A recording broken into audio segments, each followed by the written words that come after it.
बोले वो जन्म क्यों लेते हैं, अवतार क्यों धारण करना पड़ता है।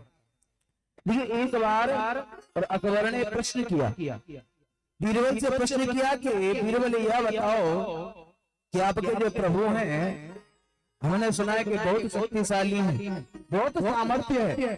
बोले इतनी सामर्थ्य है और इतने शक्तिशाली हैं, तो जब उनके भक्त पर और संकट पड़ता है, या उनके जीवन में जो भक्त हैं उन भक्तों के ऊपर जब कोई कष्ट चल करके आता है, तो वह स्वयं क्यों चले आते हैं।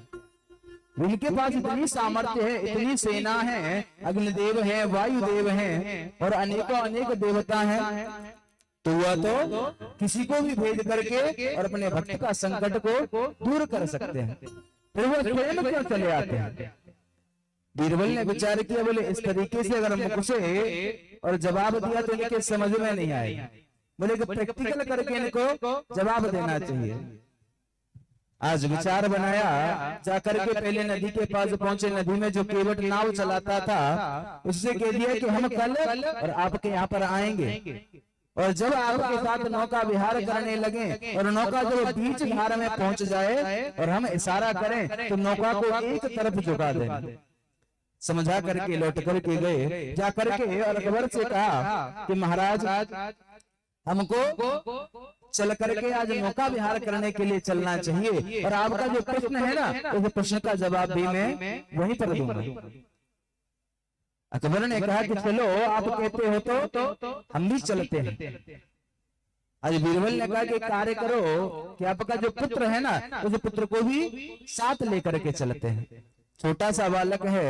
आज बीरबल ने विचार बनाया और उस बालक की जगह पर एक तकिए को और कपड़े में लपेट करके ले गए, अपने साथ लेकर के पहुंचे, जाकर के और नौका में बैठे, और नौका जैसे ही बीच धार में पहुंची, आज जैसे ही इशारा किया तो केवट ने नौका को एक तरफ झुका दिया, और बीरबल ने जो हाथ में तकिया लगा हुआ है उस तकिए को और नदी में छोड़ दिया, और चिल्लाने लगे कि महाराज आपका जो पुत्र है वो नदी में गिर गया। जैसे ही अकबर ने सुना तो उछल करके छलांग लगाई और नदी में कूद पड़े, जाकर के देखा तो तकिया है। लौट करके आए, बीरबल से कहा, बोले इस और मजाक के लिए हम आपको मृत्यु दंड भी दे सकते हैं, लेकिन आप हमको यह बताओ कि आपने ऐसा क्यों किया। बीरबल ने कहा, प्रभु मैं तो केवल आपके प्रश्न का जवाब दे रहा था।